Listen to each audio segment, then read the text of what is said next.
Solute का। अगर मान लो सॉल्यूट का मोल फ्रैक्शन निकालते, बोलो क्या आता, ये ग्लूकोज था ना, तब जिसका निकालते यानी mole fraction of solute XB, तो जिसका निकालते उसका मोल, अब बाय टोटल मोल कितना आ जाता बोलो तो, ये ना हो जाता। यहाँ भी पुट करके निकालते, जब इतना सिंपल नहीं सोच पाते, इसमें तो और लंबा कैलकुलेशन चलता है। चलिए अब आगे हेडिंग लगाइए, अगला टॉपिक नॉर्मेलिटी है। देखो तो अगला कंटेंट में क्या है।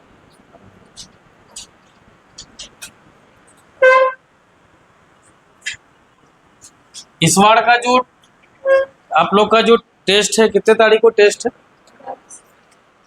ये 10 तारीख को टेस्ट है, यानी आफ्टर रक्षाबंधन है ना, यानी संडे का टेस्ट पड़ा। इस बार जो टेस्ट में जो क्वेश्चन होगा मोल से, क्योंकि बेसिकली हम आपको मोल पढ़ाएं, कंसंट्रेशन टर्म पूरा रहेगा रगड़ के, ठीक है, कंसंट्रेशन वाला पार्ट रहेगा। उसके बाद आपका जो हम पढ़ाए थे percentage composition, molecular simplest formula निकालने वाला, वो रहेगा। एवरेज एटॉमिक मास रहेगा। सिग्निफिकेंट फिगर का जितना जो कॉम्पिटिटिव क्वेश्चन बनता है वो रहेगा। और जनरली मोल निकालने का जो मेथड हम बताए थे आपको, वो क्वेश्चन रहेगा। ये सारे टॉपिक से क्वेश्चन ज़्यादा रहेंगे। और कंसंट्रेशन पार्ट पे तो क्वेश्चन रगड़ के, और क्वेश्चन मेरा खुद का बनाया हुआ होगा, तो बस ऐसा क्वेश्चन बनाएंगे कि वो स्ट्रेट फॉरवर्ड क्वेश्चन नहीं हो, बस आपका चेक करना है कि कितना दिमाग यूज करते हैं। क्योंकि पिछले टेस्ट का क्वेश्चन देखिए क्या था क्वेश्चन, ठीक है, जान होना चाहिए क्वेश्चन।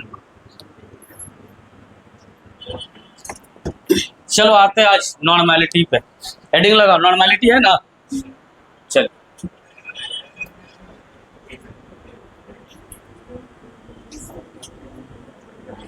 दोनों को खड़ा करें। हाँ एटॉमिक स्ट्रक्चर से भी रहेगा।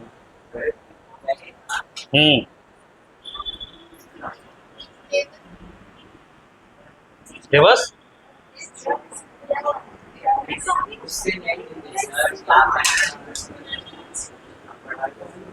पहले पढ़े ना, अब वो जाके ऑफिस में बात करो। हाँ नहीं बनाएंगे।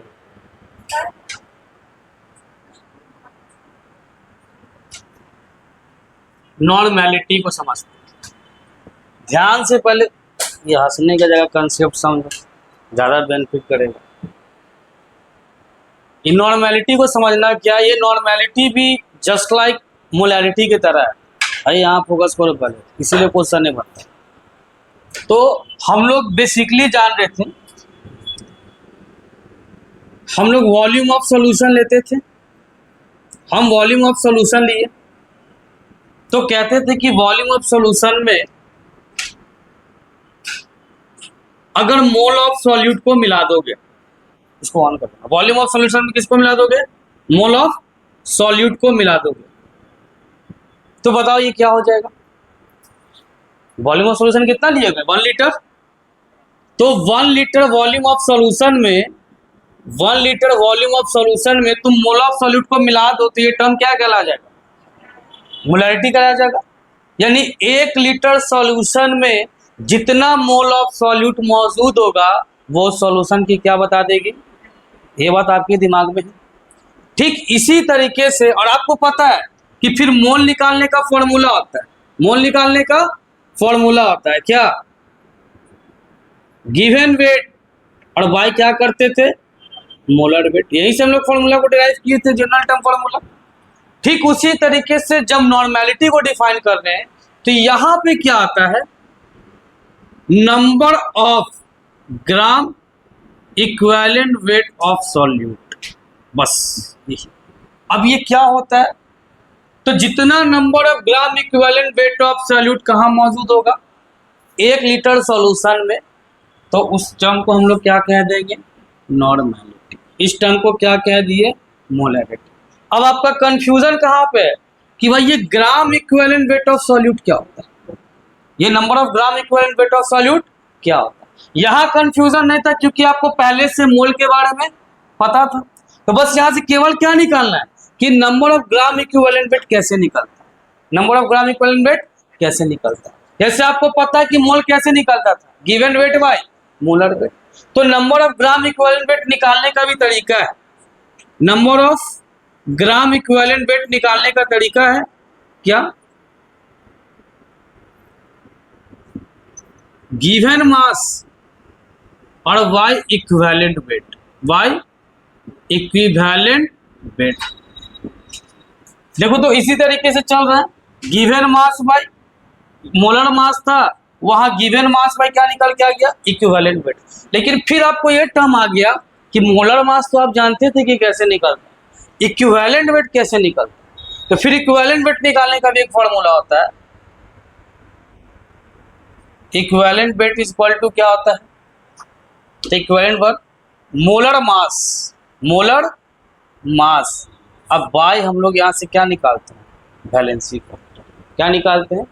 अब ये सब सिखा देंगे आपको, कंफ्यूज ज़्यादा नहीं होना। बस अभी पहला कंसेप्ट दिमाग में ये रखना है, वैलेंसी फैक्टर बोले अभी सब समझा, निकालने का तरीका है कैसे निकलता है वैलेंसी फैक्टर, वो अभी आपको हम बताएंगे। बस अभी आपको ये समझना है कि नॉर्मेलिटी भी जस्ट लाइक मोलैरिटी की तरह है। 1 लीटर सॉल्यूशन में जितना मोल ऑफ सॉल्यूट मौजूद था वो सॉल्यूशन की क्या बता रही थी? मोलैरिटी। 1 लीटर सॉल्यूशन में जितना number of gram equivalent weight of solute मौजूद होगा वही सॉल्यूशन की क्या बता देगी? नॉर्मेलिटी। अब सवाल यहाँ फंसा कि number of gram equivalent wait कैसे निकलेगा? तो निकालने का फॉर्मूला दिया given mass bye equivalent wait. तो जब तक इक्विवेलेंट वेट नहीं निकाल, गिवन मास तो दिया रहेगा क्वेश्चन में, इक्विवेलेंट वेट निकालना चाहिए। इक्विवेलेंट वेट निकालने के लिए आपको क्या फॉर्मूला दिया गया? Molar mass by valency factor. फिर आपको यहाँ से एक टर्म के बारे में पता है, लेकिन वैलेंसी फैक्टर के बारे में आपको पता नहीं। तो अगर ये चीज सीख लेंगे तो ये निकाल लेंगे, ये निकाल लेंगे तो ये निकल जाएगा, ये निकल गया तो फिर पूरा क्वेश्चन ही समाप्त हो जाएगा। तो चलो हम लोग पहले सीख लेते हैं कि इक्विवेलेंट वेट कैसे कैलकुलेट करते हैं, ठीक है? तो आज का पहले हम लोग इसी पे देखते हैं, इक्विवेलेंट वेट देखना कैसे निकलता है।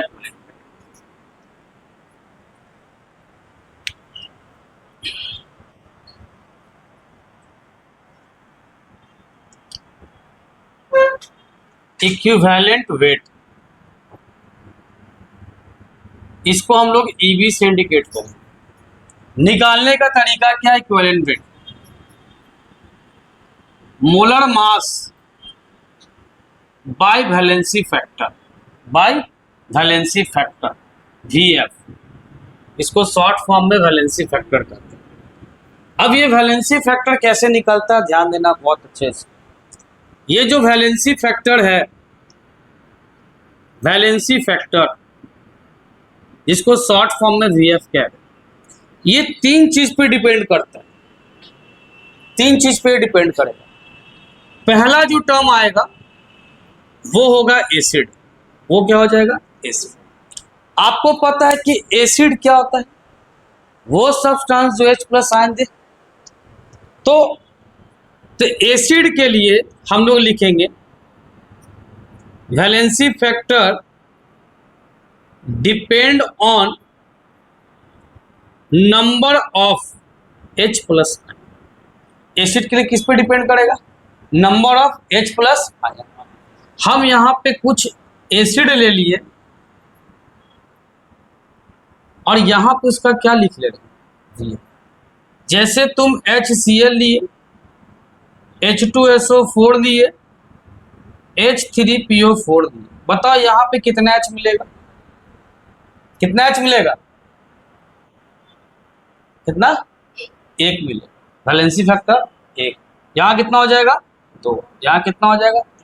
जब भी एसिड रहेगा क्वेश्चन में आपको क्या देखना होगा? H दिखना होगा। जितना H उतना उसका वैलेंसी फैक्टर। दूसरा जो टर्म आएगा यहां से वो आपका निकल के आया बेस। तो बेस का किस पे डिपेंड करेगा? हाँ, valency factor depend on number of OH negative ions, इस पे डिपेंड करेगा। एग्जाम्पल में हम यहाँ पे बेस ले रहे हैं और यहाँ पे इसका वैलेंसी फैक्टर ले। हम लिए यहाँ पे NaOH, हम लिए CaOH का होल ट्वाइस या AlOH का होल थ्राइस। इसकी वैलेंसी फैक्टर 1, इसकी वैलेंसी फैक्टर 2 और इसकी वैलेंसी फैक्टर तीसरा जो आपको क्वेश्चन में केस आएगा वो आपको मिल जाएगा सॉल्ट। क्या मिल जाएगा? सॉल्ट मिल जाएगा। तो सॉल्ट का जो VF है वो किस पे डिपेंड करेगा? तो VF of salt depend upon number of positive या negative charge. Negative charge on, या तो आप कटायन पे देखोगे या तो आप कहां देखोगे? अनायन। तो कटायन पे देखोगे तो पॉजिटिव चार्ज देखना, अनायन पे देखोगे तो नेगेटिव चार्ज। किसी एक को देखोगे, किसी या तो पॉजिटिव या तो नेगेटिव। एग्जाम्पल में आया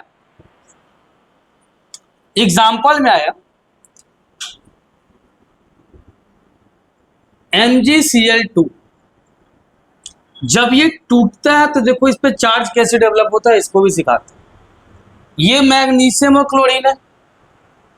एक जगह पहले यहां पे मैग्नीशियम रख दो और एक जगह यहां पे क्लोरीन रख दो, ठीक है। इसके बेस में कितना है? 2 है। जितने इसके बेस में होगा उतना ही इस पे प्लस चार्ज चला जाएगा, यानी इस पे प्लस चार्ज कितना चला गया? क्योंकि metal always contain positive charge. इसके बेस में कितना है? 1 है, इस पे पावर चला जाएगा 1। बैलेंस के लिए 2 है तो यहाँ पे 2 लगा। अब आप पे डिपेंड करता है, चाहे आप इसको देख लो चाहे इसको देख लो। इसको देखोगे तब भी वैलेंसी फैक्टर कितना आएगा? 2। इसको देखोगे तो कितना आएगा? 1 की 2, 1 की 2, 1। कितना आएगा? सब गलत। जब अलग अलग आएगा तो फिर हम और में काहे लेके आते हैं? यहां भी 2 आएगा। 1 क्लोरीन पे 1 माइनस है तो टोटल क्लोरीन कितना दिया उस पे? तो टोटल कितना हो गया? फोन ने पलट जाता थोड़ा सा। एक और एग्जांपल, जैसे आपको दिया AlCl3। बहुत लोग को ये डिकम्पोज करने में दिक्कत होता है, एकदम सिंपल तरीका बता रहे तोड़ने के लिए। क्या है? आप AlCl3 है, पहले क्या कर दोगे? Al लिख दोगे यहाँ पे, फिर क्या लिख दोगे? Cl लिख दोगे। बैलेंस कर दो, Cl3 है 3 लगा दो, इसका बेस इसके ऊपर डाल दो तो यहाँ पे क्या आ जाएगा? +3, और इसका यहाँ पे डाल दो। बैलेंसी फैक्टर कितना निकल गया? समझे कि नहीं समझे? समझ गए। तो एसिड के लिए क्या देखोगे? बेस के लिए क्या देखोगे? और सॉल्ट के लिए या तो पॉजिटिव या तो नेगेटिव चार्ज। यही है। अब तो अब यहां से हम लोग निकालते हैं क्या कि इक्विवेलेंट वेट कैसे निकलता है।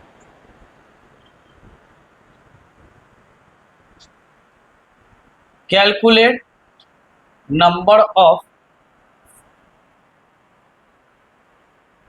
Equivalent wait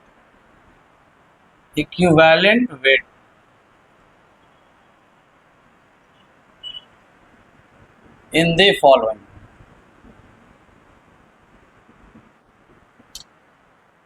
H2SO4, HNO3,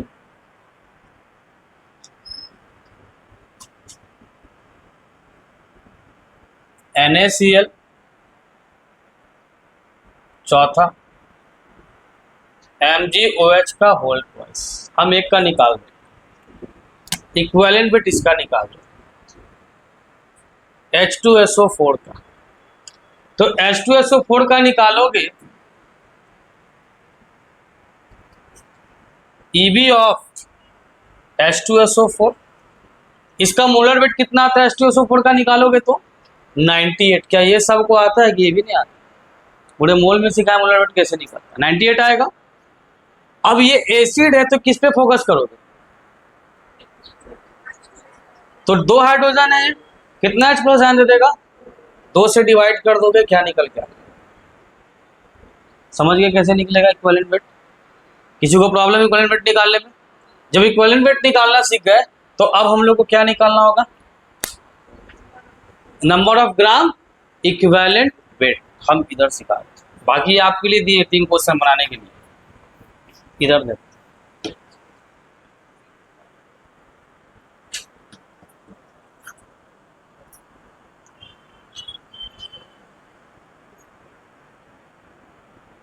number of gram equivalent wait,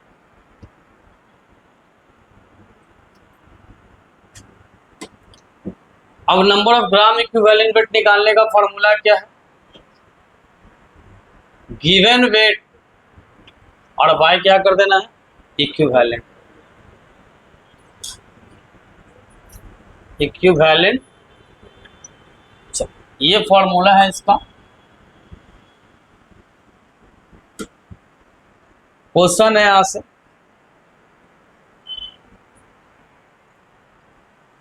calculate number of gram equivalent wait in the following. पहला क्वेश्चन दे रहा है यहां से,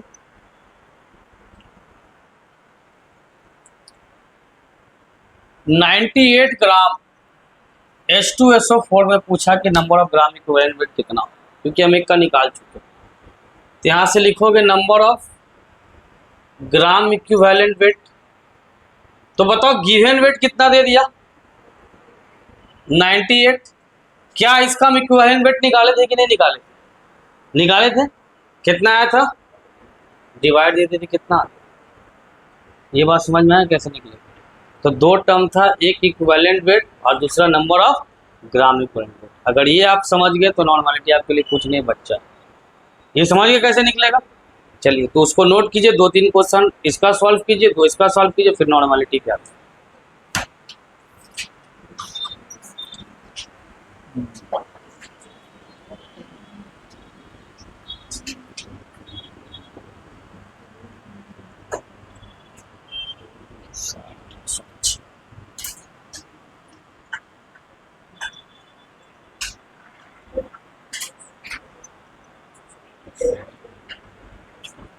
एक ये बनाइएगा क्वेश्चन आपके लिए दिए, ज्यादा क्वेश्चन नहीं दिए तो टाइम टेकन हो जाएगा। Volume of solution, 1 litre volume of solution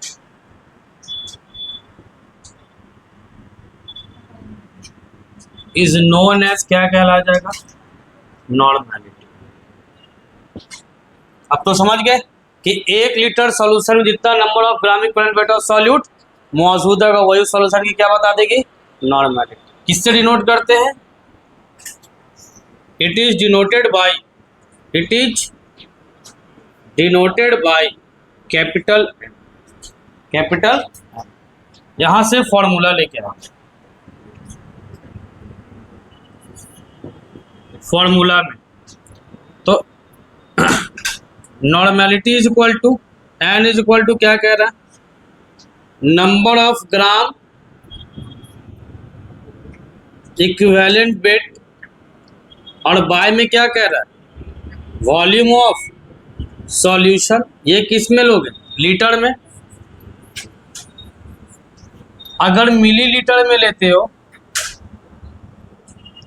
N is equal to, तो number of gram equivalent wait, अगर वॉल्यूम को लेते हो किसमें? ml में, तो ऊपर क्या कर दोगे? 1000 से मल्टीप्लाई कर दोगे। और एक चीज ये जानते हैं कि n इज इक्वल टू ये number of gram equivalent weight is equal to क्या होता है? Given weight by equivalent weight. इस डेटा को हम लोग यहाँ पुट कर सकते हैं इसके जगह, है ना? इसके जगह ये पुट कर सकते हैं। पुट कर हुए बताओ फॉर्मूला क्या बन जाएगा? n is equal to given weight और बाय में क्या चलाएगा? इक्विवेलेंट वेट इनटू यहाँ पे हम लोग क्या लिख लेंगे? वॉल्यूम ऑफ सॉल्यूशन किस में लिए, ml में, और ऊपर में क्या कर देंगे, ऊपर में कर देंगे 1000।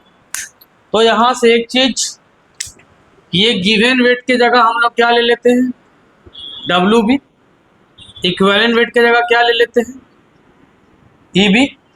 तो देन यहाँ पे देखो तो फॉर्मूला क्या बन जाएगा, N is equal to WB by क्या हो जाएगा, EB इंटू V, और ऊपर में क्या,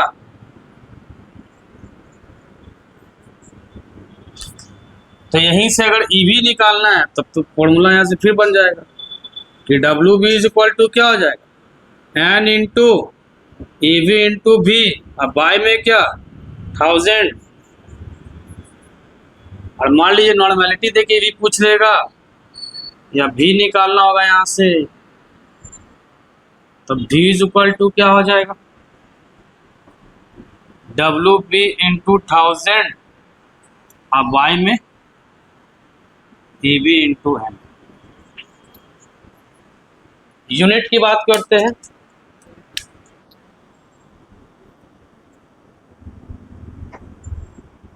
यूनिट की, तो N इज इक्वल टू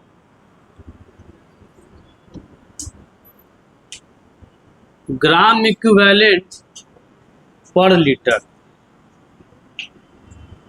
अब एक चीज ध्यान देना, जो तुम लोग को बताए थे, जहां जहां वो लिखे थे मोलर सॉल्यूशन, फिर मोलैलिटी में किए थे मोलर सॉल्यूशन, नॉर्मलिटी में केवल क्या करोगे, नॉर्मल सॉल्यूशन। मोलर वर्ड हटा के जहां M है कैपिटल वहां क्या कर दोगे, कैपिटल N। अब मोलर वर्ड को रिप्लेस करके वहां क्या लगा दोगे, बाकी सारा डेटा सेम टू सेम।